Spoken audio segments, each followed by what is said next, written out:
Que o nome do Senhor seja louvado e exaltado. Que nesse momento você possa glorificar o nome dEle onde quer que você esteja. Que você possa adorar e exaltar a Ele. Tu és a minha porção. Tu és a minha herança. Tu és o meu socorro nos dias de tribulação. Mesmo que meus pais me deixem, mesmo que amigos me traiam, eu sei que em teus braços eu encontro salvação.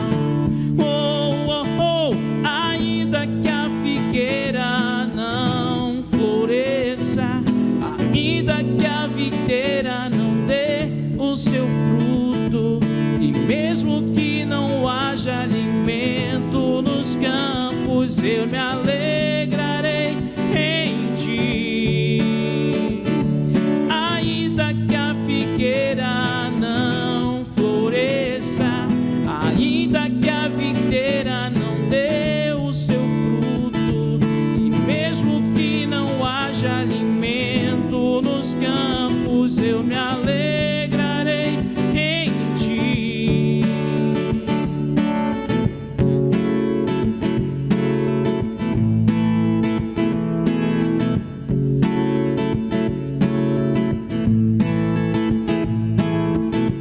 Tu és a minha porção. Diga para Ele. Tu és a minha herança. Tu és o meu socorro nos dias de tribulação. Mesmo que meus pais me deixem, mesmo que amigos me traiam, eu sei que em teus braços eu encontro salvação. Oh, oh, oh, ainda que a figueira não floresça, ainda que a videira não dê o seu fruto, e mesmo que não haja alimento nos campos, eu me alegrarei em ti. Ainda que a figueira não floresça, ainda que a videira não dê o seu fruto, e mesmo que não haja alimento nos campos, eu me alegrarei em ti.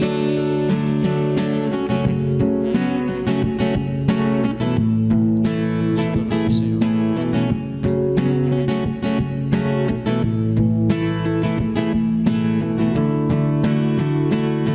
Diga assim. Ainda que a figueira não floresça, ainda que a videira não dê o seu fruto, e mesmo que não haja alimento nos campos, eu me alegrarei em ti. Ainda que a figueira não, ainda que a videira não dê o seu fruto, e mesmo que não haja alimento nos campos, eu me alegrarei em ti.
é impossível para ti, nada é impossível, nada é impossível para ti.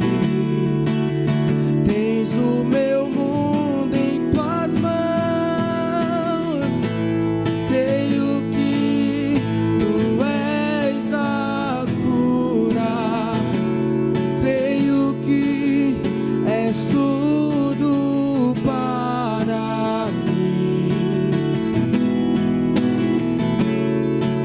Que você possa dizer isso ao Senhor nesse momento. Creio que tu Qual é és a a sua dor? Qual é o problema que você tem vida. passado? Creio Mas que eu quero lhe dizer nesse não há momento, outro igual a ti. Ele é a solução do seu problema.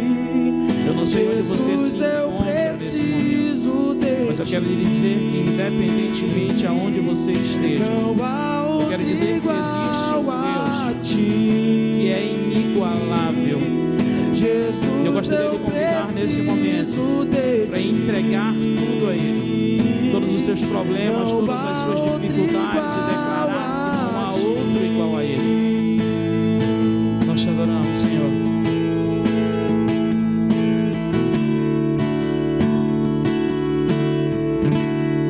Nós te amamos, Senhor.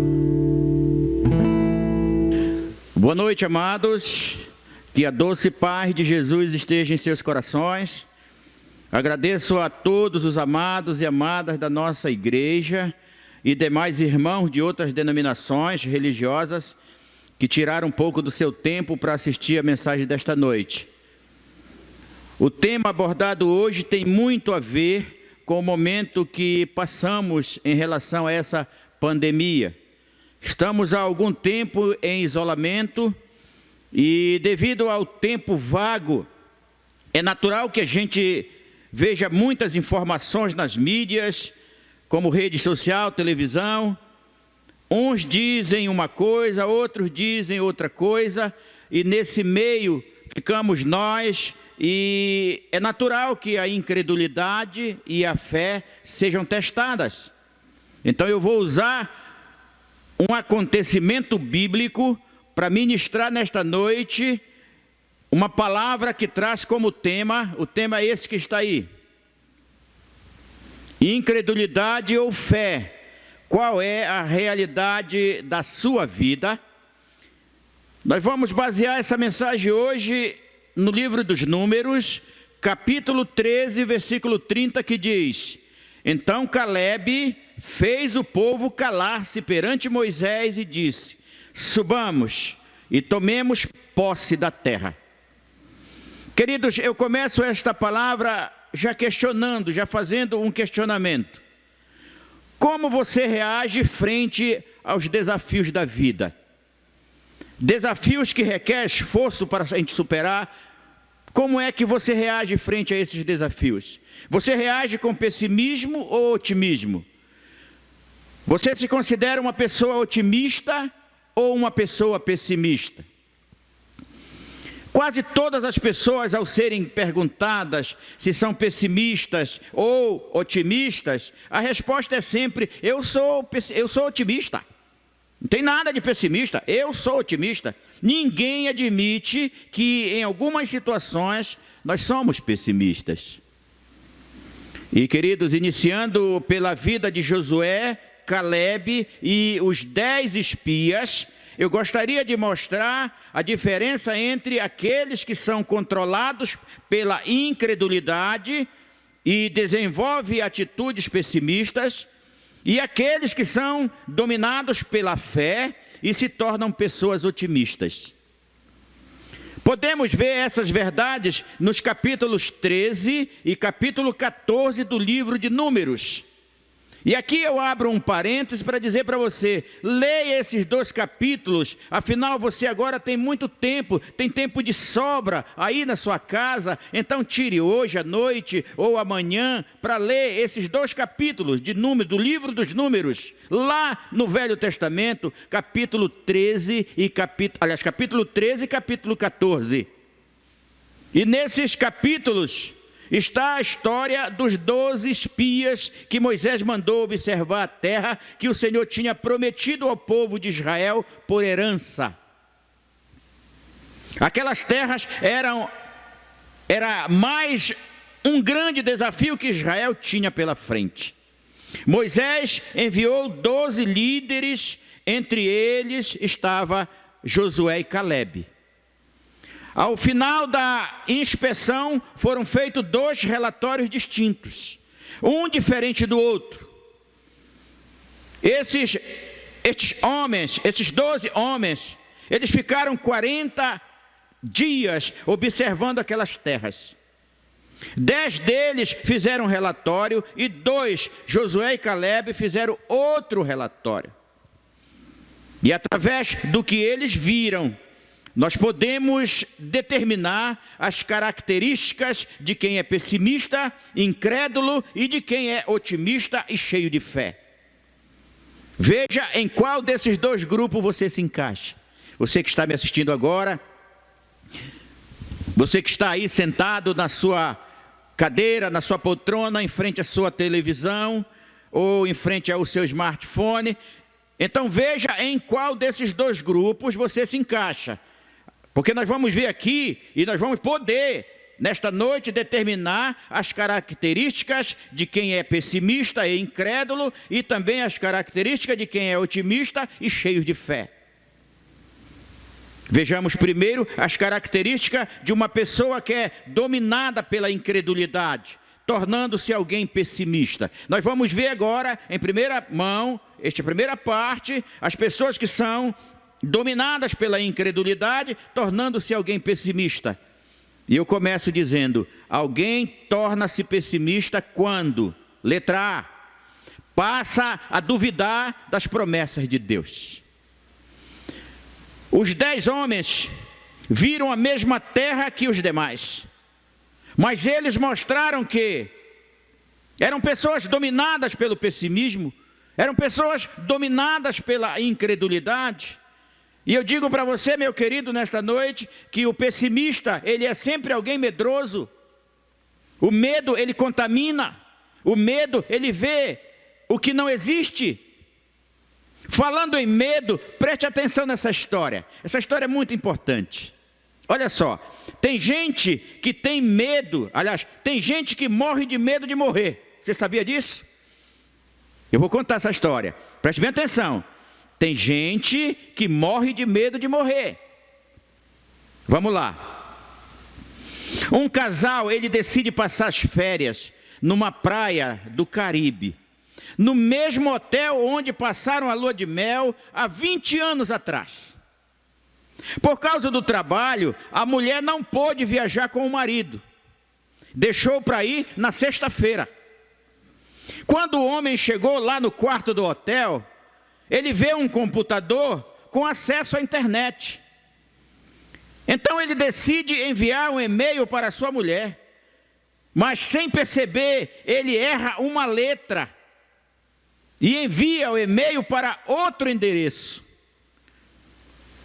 E o e-mail é recebido por uma viúva que acabava de chegar do enterro do seu marido. E ao conferir os seus e-mails, ela desmaia instantaneamente. O filho, ao entrar, encontra a mãe caída perto do computador e lá na tela do computador está escrito: querida esposa, cheguei bem. Provavelmente você se surpreenda em receber notícias minhas por e-mail. Mas agora tem computador aqui e a gente pode enviar mensagem para as pessoas queridas. Acabo de chegar e me certifiquei que está tudo preparado para você vir na sexta-feira. Já estou com saudade de você. Espero que a sua viagem seja tão tranquila como foi a minha. Beijos. E lá no final ele coloca: ei, não traga muita roupa. Aqui faz um calor infernal. A Bíblia diz, queridos, que o verdadeiro amor ele lança fora todo medo. Então, ame, e ame muito, e ame de verdade. Porque é isso que a Bíblia diz, que o verdadeiro amor, ele lança fora todo medo. Então é preciso que a gente ame de verdade, ame muito, ame de verdade. Os 10 espias, eles duvidaram daquilo que Deus havia prometido a eles, e eles faziam parte do povo da promessa, queridos. Pessoas pessimistas duvidam das promessas de Deus. Ei, olhe para mim aqui, você que está me assistindo agora, eu pergunto, você duvida que Jesus vai voltar? O que você espera aqui neste mundo? Você acha que tudo acaba aqui? Havia uma palavra de Deus para aquele povo, queridos, mas a palavra humana prevaleceu naquele momento. Deus tinha uma promessa, Deus estava falando com aquele povo, mas eles preferiram dar ouvido a esses 10 espias. Ou seja, prevaleceu naquele momento a palavra do homem. E isso infelizmente tem prevalecido hoje em dia.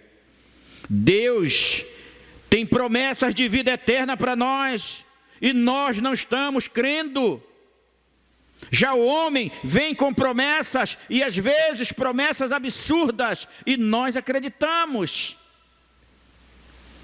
Pena que muitos estão se deixando enganar. Sim, estão se deixando enganar, porque essas pessoas sabem que nenhuma promessa de Deus deixa de se cumprir. As pessoas sabem, elas estão se deixando enganar porque querem. A Bíblia diz, olha o que a Bíblia diz.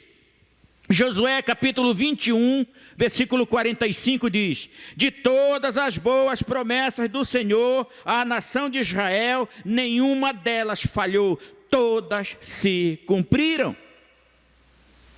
Então, queridos, Deus tem promessa de vida eterna, Deus tem promessa de coisas grandes para nós, e nós não estamos crendo, nós estamos crendo mais na palavra do homem. Alguém torna-se pessimista quando, letra B, tem facilidade de esquecer os feitos de Deus.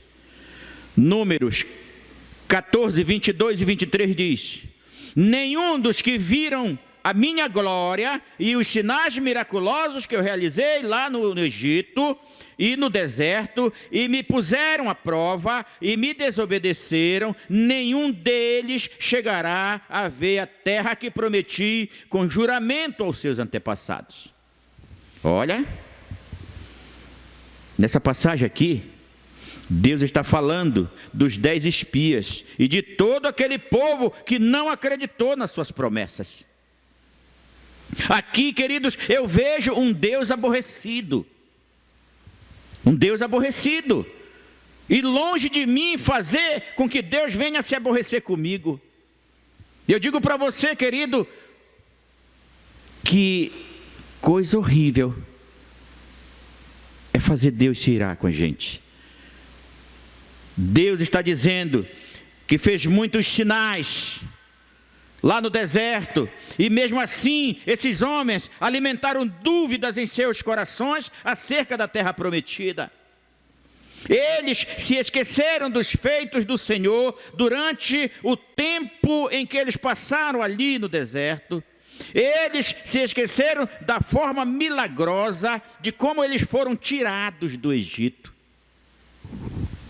E mais, eles se esqueceram do maná que caía do céu para alimentá-los diariamente durante aquela caminhada no deserto.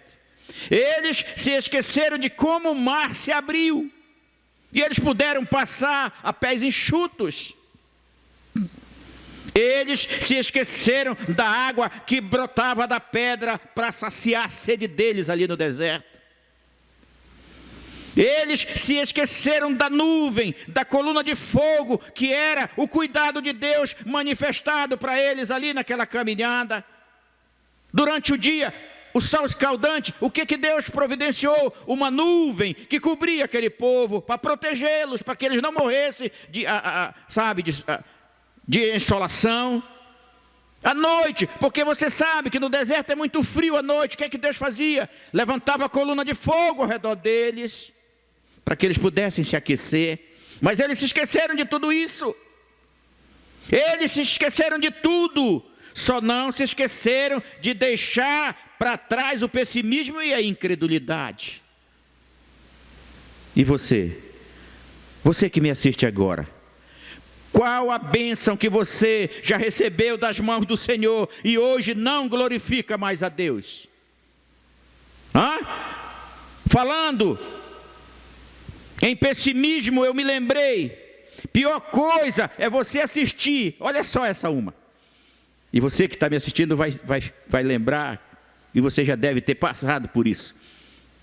Falando em pessimismo, eu me lembrei, a pior coisa é você assistir ao jogo do seu time, sabe, o seu time de coração, que precisa ganhar aquele jogo para não ser rebaixado. A pior coisa é você assistir um jogo do seu time assim, ao lado de um pessimista.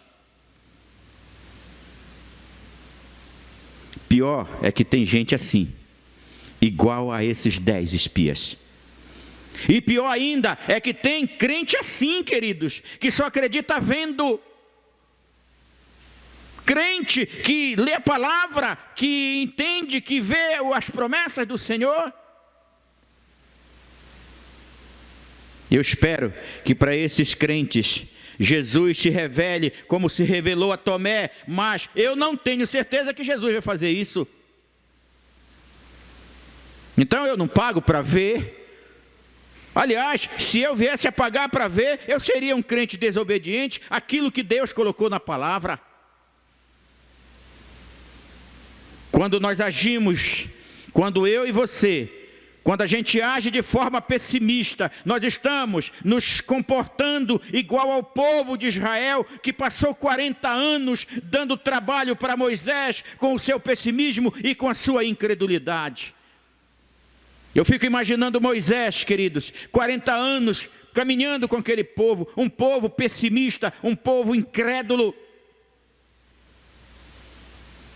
Hoje não está diferente. Deus está nos abençoando diante desta pandemia e nós estamos nos esquecendo dos feitos de Deus por nós. E eu pergunto para você que me assiste agora, Deus nunca fez nada em teu favor? Por favor, você que está me assistindo, responda aí. Será que Deus nunca fez nada em teu favor? Ei, só de estarmos vivos, respirando sem precisar de aparelhos, é um milagre de Deus, queridos. Você deveria glorificar o nome do Senhor toda manhã. Porque só da gente estar agora respirando, sem precisar de aparelhos, é um milagre de Deus. Você sabia, meu querido, que para você vir ao mundo foi um grande milagre de Deus? O nascimento das pessoas hoje está ficando banal. Mas para mim e para você, para nós virmos ao mundo, foi um grande milagre da parte de Deus. Quantas crianças não tiveram o mesmo privilégio que eu e você tivemos ao nascer vivos? Quantas crianças não nasceram hoje ao redor deste planeta? E você aí reclamando da vida, pare de reclamar, pare de murmurar, pare de ser pessimista. Alguém torna-se pessimista quando, letra C, tem seu foco na impossibilidade. O versículo, aliás, número 13, capítulo 13, versículo 31 diz: mas os homens que tinham ido com ele disseram: não podemos atacar aquele povo, é mais forte do que nós. Impossibilidade é a palavra-chave desse verso. Caleb disse: subamos e tomamos posse da terra, lá no verso 30. E eles vêm e dizem: não podemos, não vai dar, não vamos conseguir, não adianta, nós somos fracos. Pessoas que são dominadas pela incredulidade, pessoas que são dominadas pelo pessimismo, ele tem uma grande facilidade para dizer: não vai dar certo, não vai dar. Tudo na vida dessa pessoa se resume à expressão: não vai dar. A pior coisa numa comunidade, a pior coisa numa equipe é ter alguém do contra, queridos. A pessoa do contra sempre foca a sua vida na impossibilidade. E o pior é que tem muitos crentes assim. E por serem assim, não recebem o que Deus tem de melhor para as suas vidas. A gente vê tantos crentes, a gente vê tantos cristãos não recebendo, não vivendo o melhor de Deus. Por quê? Porque eles são assim, eles são crentes incrédulos. Porque crente convertido, ele jamais pode ser o incrédulo. Ou seja, não há possibilidade de incredulidade na vida de um crente convertido. Talvez eu esteja pregando para alguém hoje, nesta noite, que está desenvolvendo sintomas de incredulidade e pessimismo na sua vida, devido a esse momento que nós passamos, devido a esse momento que passa o país, devido a esse momento que passa a humanidade toda, o planeta todo. Talvez você que está me assistindo agora, seja alguém que está desenvolvendo sintomas de incredulidade e de pessimismo. Se você está no time dos 10 espias pessimistas, por favor, mude para o time dos 2, mude para o time de Josué e Calebe, porque do lado dos pessimistas é derrota na certa, querido. Alguém torna-se pessimista quando, letra D, quando acaba contagiando quem está por perto. O versículo 32 de Números 13 diz: e espalharam entre os israelitas um relatório negativo acerca daquela terra. Disseram: a terra para a qual fomos em missão de reconhecimento devora os que nela vivem. Todos os que vimos são de grande estatura. Queridos, esse verso nos alerta a termos cuidado com pessoas que influenciam a gente negativamente. Tenha cuidado com pessoas assim, querido. Nós precisamos ter muito cuidado com pessoas que antes do combate já se sentem derrotados. Antes de começar a luta, já se sentem derrotados. Antes do jogo começar, já se sentem derrotados. Esse tipo de pessoa é igual a um vírus que contamina e mata sonhos e projetos. Aqueles 10 espias, eles contagiaram negativamente mais de 2 milhões de pessoas, queridos. Mais de 2 milhões de pessoas. E como consequência dessa visão distorcida, naquele mesmo dia, os 10 espias foram mortos pelo Senhor, e o povo foi condenado a andar errante pelo deserto durante 40 anos. E sabe o que eu aprendo aqui? Olha o que eu aprendo aqui. Quando você é contagiado por uma visão pessimista, seu destino será andar e morrer no deserto. Isso é sério. Os 10 espias não foram derrotados pelos gigantes, mas por sua própria incredulidade, pelo seu próprio medo e pela sua covardia. Foram vencidos antes do combate. Na verdade, queridos, tem gente perdendo as batalhas da vida antes mesmo de lutar. E preste atenção para cá. Quando a realidade da sua vida é a incredulidade, você duvida das promessas de Deus, você se esquece dos feitos de Deus, você tem o seu foco nas impossibilidades, você acaba contagiando negativamente quem está por perto de você. Aleluia.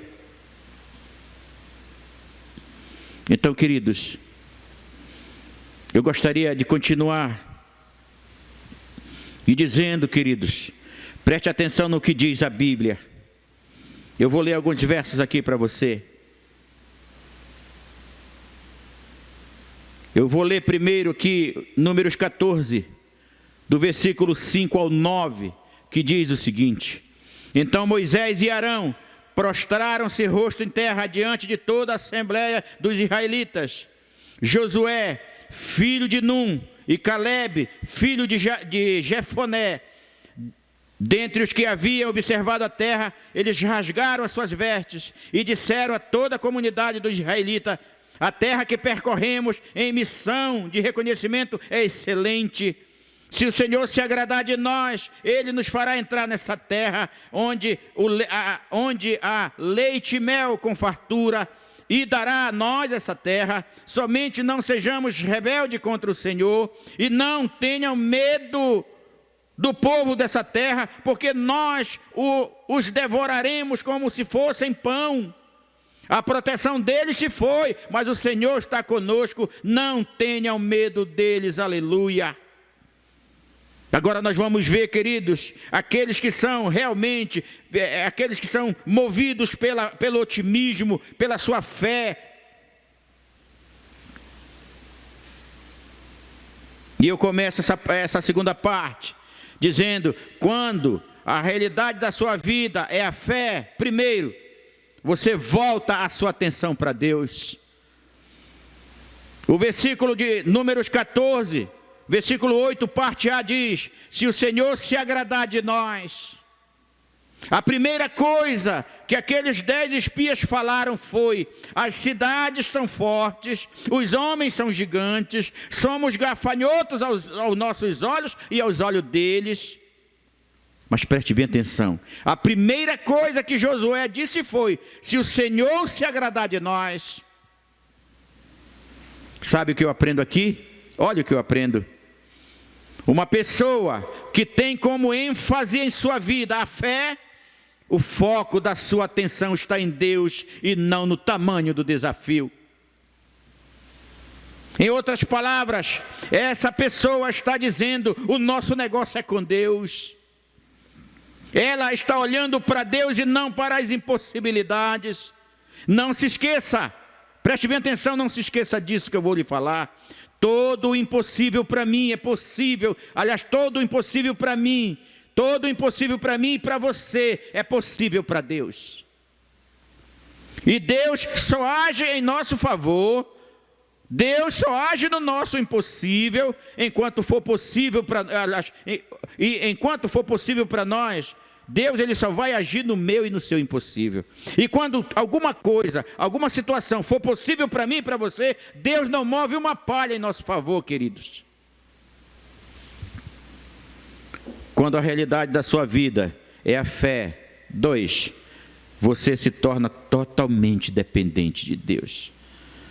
Quando a realidade da tua vida é a fé, você se torna totalmente dependente de Deus. Números 14, 8b, continua dizendo, Ele nos fará entrar na terra onde há leite e mel. Ele quem? A quem eles estão se referindo aqui? A Deus. E isso é dependência. Josué não disse, a força do nosso exército nos fará entrar na terra. Nosso poder bélico nos fará entrar na terra. Não, Josué não disse isso. O que Josué disse foi, Deus nos fará entrar na terra. Uma das marcas de alguém que crê em Deus é a sua dependência dele, querido. A fé, ela nos faz depender de Deus. Você nunca verá um homem ou uma mulher de fé crendo em si mesma.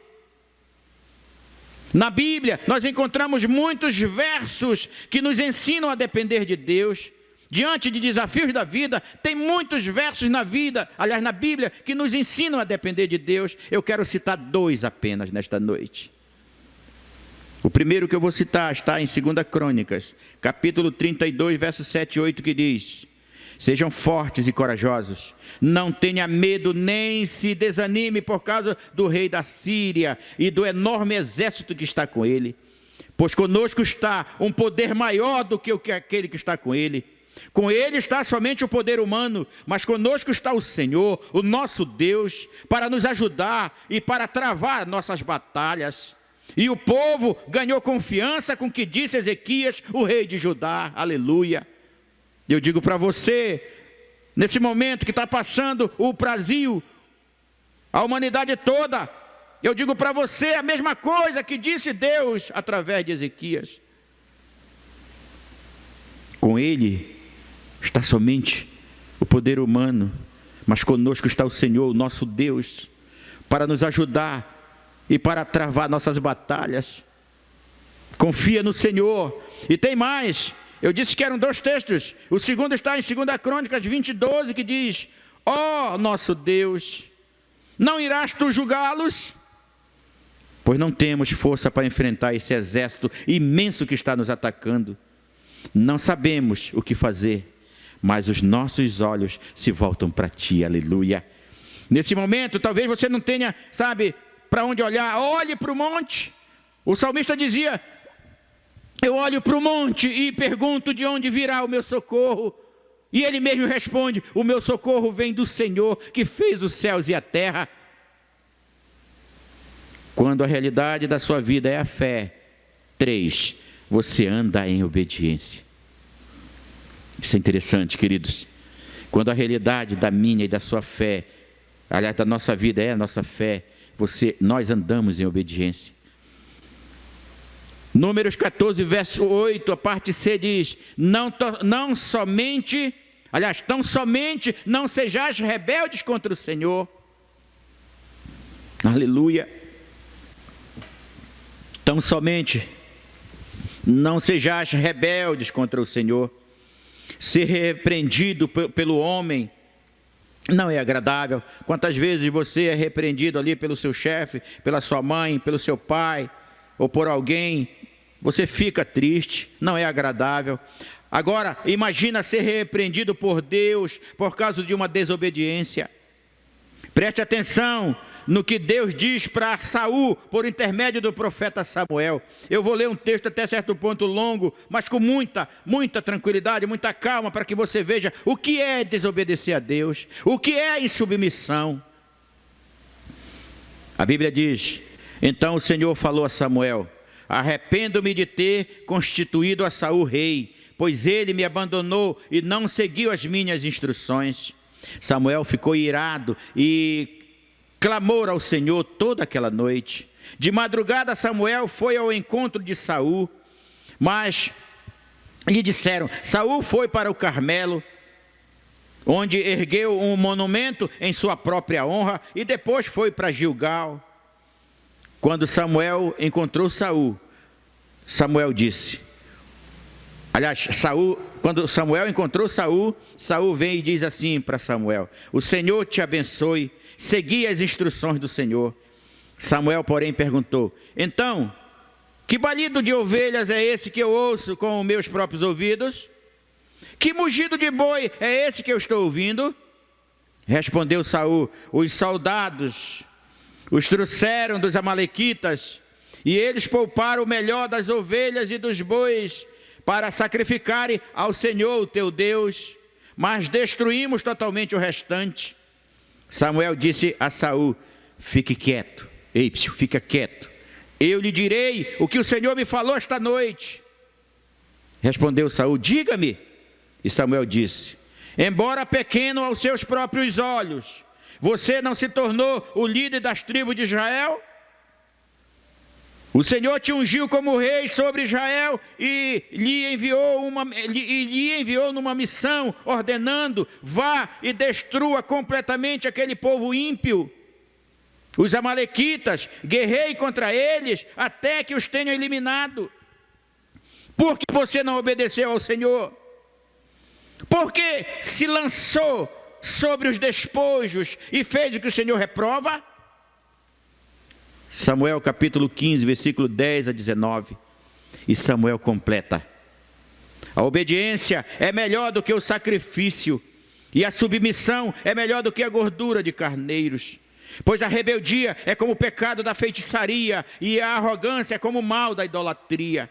Assim como você rejeitou a palavra do Senhor, ele, o Senhor, te rejeitou como rei. 1 Samuel 15, 22 e 23.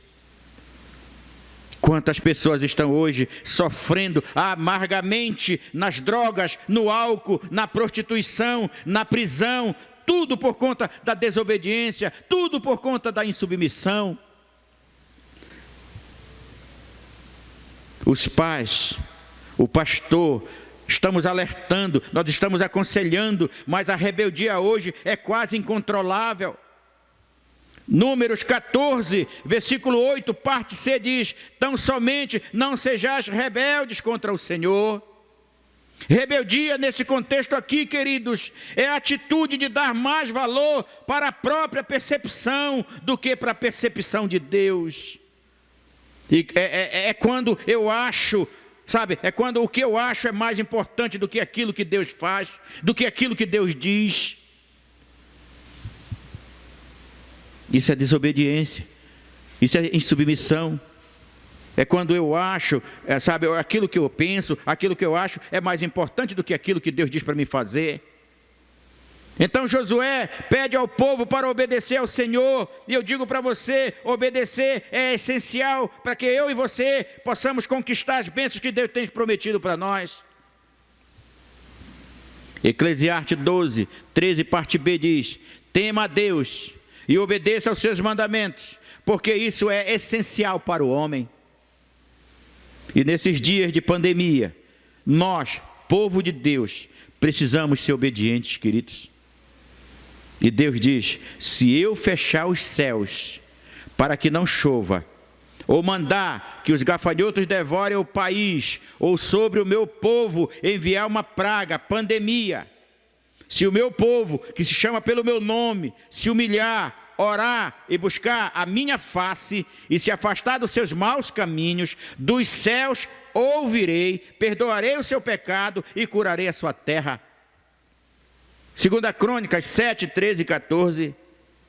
E eu pergunto: como esperar a cura da nossa nação, a cura do nosso planeta, se nós, povo de Deus, não estamos usando esse tempo para clamar, para orar, para buscar a Deus com mais intensidade e se afastar do pecado? Como que Deus vai fazer a cura? Como que Deus vai trazer para o nosso planeta a cura do nosso planeta, da nossa nação? O povo de Deus está sendo alertado. Para de estar pensando que esse período é de férias. Está todo mundo pensando que isso é um período de férias. Vai para dentro de casa, coloca o teu joelho, sabe? Coloca o teu joelho no chão, ora, clama, porque Deus está muito claro e está dizendo aqui que Ele pode sim, Ele tem todo o poder para curar nossa nação, para curar esse país, para curar o nosso estado, para curar a nossa cidade de Portel. E aqui não estou falando apenas de pandemia, eu estou falando de todas as coisas que acontecem na nossa cidade. A gente está agora envolvido com esse vírus, mas você sabe como Portel é em relação à violência. E Deus está dizendo: se o meu povo, que se chama pelo meu nome, se humilhar, orar, buscar a minha face e se afastar dos seus maus caminhos, eu vou ouvir do céu e vou perdoar o pecado deles e vou curar a terra deles. Como esperar a cura da nossa nação, do nosso planeta? Como esperar a cura da nossa cidade? Se nós, povo de Deus, não estamos usando esse tempo para clamar, para orar, para buscar mais a Deus, buscar a Deus com mais intensidade e se afastar do pecado. Pare e reflita no que Deus está falando para você nesta noite, querido. Quando a realidade da sua vida é a fé. 4. Você não se deixa intimidar pelo medo.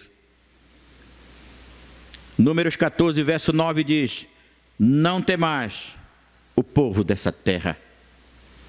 Uma pessoa que crê em Deus não é dominada pelo medo. O medo, ele tem o poder de fazer 3 coisas. Preste bem atenção. Primeira, inibe o nosso potencial. Segundo, neutraliza os nossos sonhos. Terceiro, nos faz voltar atrás. Quando eu digo voltar atrás, o que eu acho interessante é o seguinte: quando eu digo voltar atrás, preste bem atenção. O medo faz você recuar além do ponto onde você estava quando não tinha medo. Volto a insistir. O medo faz você recuar além do ponto onde você estava quando não tinha medo. Preste atenção na situação que você está. Se você é alguém que eu estou pregando para você que está sentindo-se com medo, lembre, medo de quê você está? Medo disso ou medo daquilo? Então lembre, antes desse medo daquilo ou medo disso ou daquilo, lembre, o medo está fazendo você recuar além do ponto onde você estava quando não tinha medo, querido. O medo, ele consegue empurrar você para trás. Ele empurra você para trás. E 5, quando a realidade da sua vida é a fé, 5, você sabe que não está sozinho diante do desafio. Números 14, versículo 9 diz: a proteção deles se foi, mas o Senhor está conosco. Aleluia!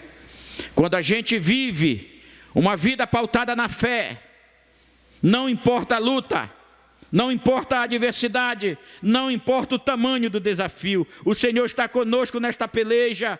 Esse desafio não é nosso, esse desafio também, ele não é nosso, esse desafio é de Deus. Então, preste bem atenção, querido.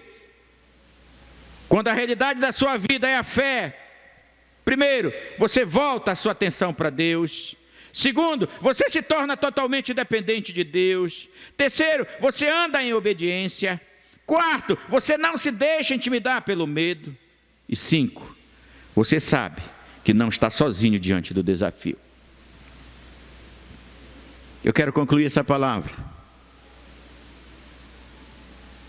Eu quero concluir essa palavra dizendo uma coisa. O tema dessa mensagem, lembrando lá do início: incredulidade ou fé.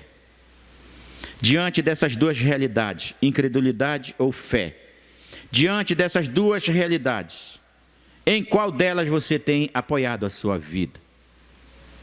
O que tem sustentado a tua vida, querido? O pessimismo ou o otimismo? A incredulidade ou a fé? Diante da história bíblica que nós vimos hoje, nós podemos chegar à seguinte conclusão, querido: quando se trata da maioria, Deus nunca pode contar com ela. Isso é sério. Você pode até estar aí, mas como, pastor? Quando se trata da maioria, Deus nunca pode contar com a maioria. Você lembra da multidão que seguia Jesus? Quando Jesus começou o seu ministério? A Bíblia diz que multidões seguiam Jesus. Em certas ocasiões, a multidão comprimia Jesus, apertava Jesus. Pois bem, só o apóstolo João e Maria, mãe de Jesus, ficaram aos pés da cruz lá no Calvário. De toda aquela multidão, somente João e Maria ficaram aos pés de Jesus ali na cruz. Deus, Ele nos chamou para ser 2 e não 10. Deus nos chamou para estar entre aqueles que creem e não entre aqueles que duvidam. Então que você possa ser uma dessas pessoas. Deus está falando com você nesta noite. Deus está te convidando. Seja um dos 2 espias. Seja um daqueles que traz otimismo. Seja um daqueles que crê naquilo que eu prometi. Seja um daqueles 2 que não duvidaram da promessa da terra que eu tinha prometido. E Deus tem prometido para mim e para você, querido, um lugar onde não haverá mais choro, não haverá mais dor, não haverá mais morte. E talvez você esteja crendo na voz do homem, na palavra do homem, se esquecendo de que Deus jamais falha naquilo que Ele promete para mim e para você. Eu quero orar com você nesta noite. Eu quero orar com você. Eu quero orar com você que está com a sua fé abalada por conta dessa situação que você está vivendo hoje, essa situação que você está vivendo nesses dias. Talvez você seja alguém que está com a sua fé em baixa. Eu quero orar com você.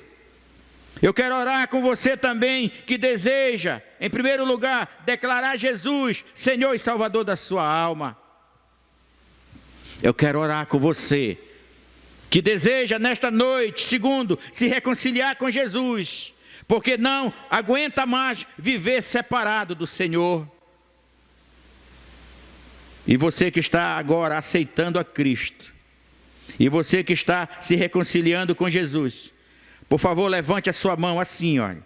Levante a sua mão direita e repete comigo esta oração. Ela é bem breve. Repete comigo esta oração, querido. Com a mão levantada desse jeito. Repete comigo. Eu, diga o seu nome. Diga João, Maria, Antônio. Diga eu aceito a Jesus Cristo como meu único Senhor e suficiente Salvador da minha vida. E não vou mais pertencer a este mundo cheio de pecados. Deus, hoje eu te peço para escrever o meu nome no livro da vida. Eu oro em nome de Jesus. Amém. Você que aceitou a Cristo ou se reconciliou com Ele, está sem igreja, por favor, faça-nos uma visita. Visite a nossa igreja ou visite uma das nossas células.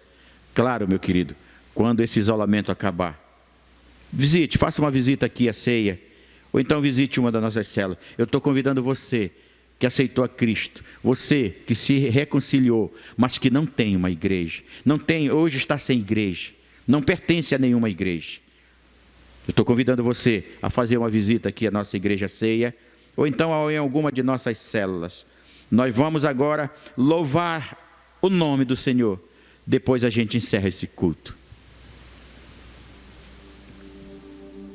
No início eras a palavra, com Deus o Altíssimo,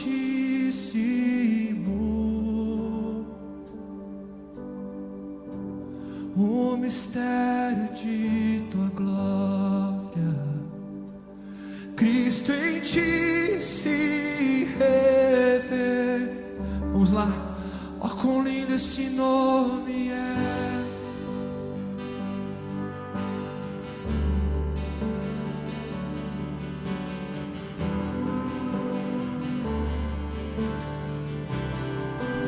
Quão lindo esse nome é, maior que tudo ele é.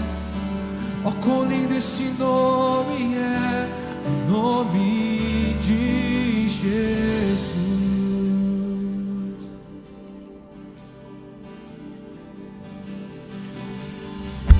Deixou o céu para buscar, veio para nos resgatar. Amor maior que o meu pecado. Nada vai nos separar. Ó, quão maravilhoso é, ó, quão maravilhoso é o nome de Jesus, meu Rei. Ó, quão maravilhoso é, maior que tudo ele é. Ó, quão maravilhoso é o nome de Jesus. Ó, quão maravilhoso é o nome de Jesus.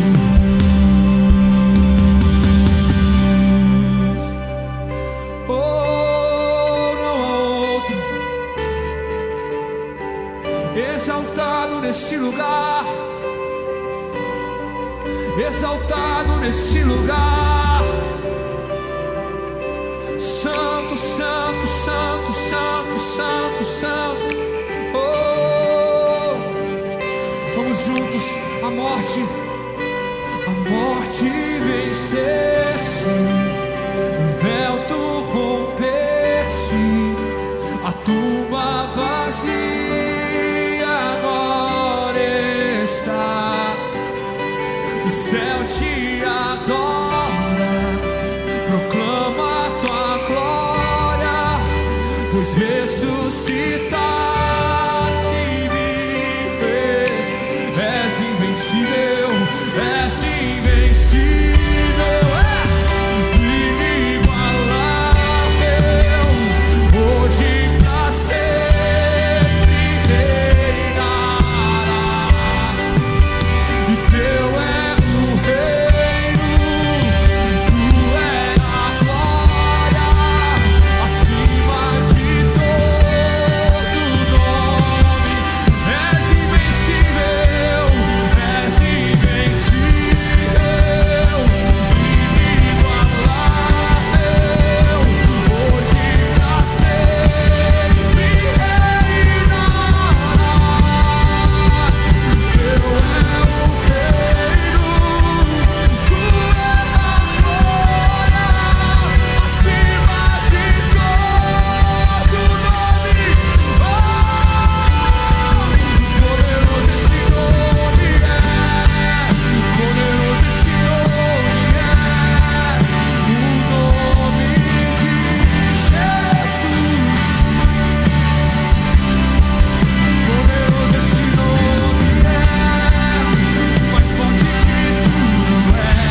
Então, queridos, estamos chegando ao final de mais um culto nesse domingo. Uma palavra que tem muito a ver com esse momento que nós estamos passando. Tem muita gente que está sendo influenciado pelas redes sociais, pelas mídias. Uns otimistas, outros pessimistas. Uns crendo que vai dar tudo certo, outros achando que não vai dar tudo certo. Eu convido você, querido, a descansar nas promessas do Senhor para a tua vida. Eu convido você a descansar naquilo que Deus tem prometido para você. Você comece a fazer aquilo que a palavra diz. Clame, coloque os seus joelhos, hoje mesmo, daqui a pouco, ou mais tarde, você tem tempo de sobra agora, e Deus, com certeza, Ele está querendo usar esse tempo vago, esse tempo qual você não tinha, para você começar a orar. Ora junto com a tua família, ora junto com a tua casa, ora de manhã, ora na hora do almoço, ora à noite, e saiba que você está fazendo, querido, um grande investimento na tua vida espiritual, na vida da tua família. Você está colocando a tua família diante do altar do Senhor. Você vai estar fazendo com que a tua família creia em Deus e não creia em homem. Por isso nós estamos encerrando este culto hoje na certeza de que essa palavra, ela não voltou vazia, ela sim caiu em terreno fértil nesta noite. Pessoas foram reconciliadas com Jesus, pessoas aceitaram a Cristo, e para a honra e glória do nome de Jesus, para que Ele seja glorificado sempre, e para que Ele leve todo o crédito, nós louvamos o nome de Jesus nesta noite. Eu estou encerrando este culto, queridos, numa alegria muito grande, de saber que esta semana que começa hoje, porque hoje, domingo, e começa uma nova semana. Esta semana, ela é uma semana de vitória. E se você crê, se você é otimista, se você crê no que eu estou falando, diga amém. Eu confio, eu creio que nós vamos sair mais do que vencedores desta pandemia. Nós vamos todos ser mais do que vencedores e vamos vencer tudo isso. Que a graça de nosso Senhor Jesus Cristo, o amor do Pai e as consolações do Espírito Santo estejam conosco. A gente se despede dizendo amém, amém Senhor, amém Jesus, amém povo de Deus.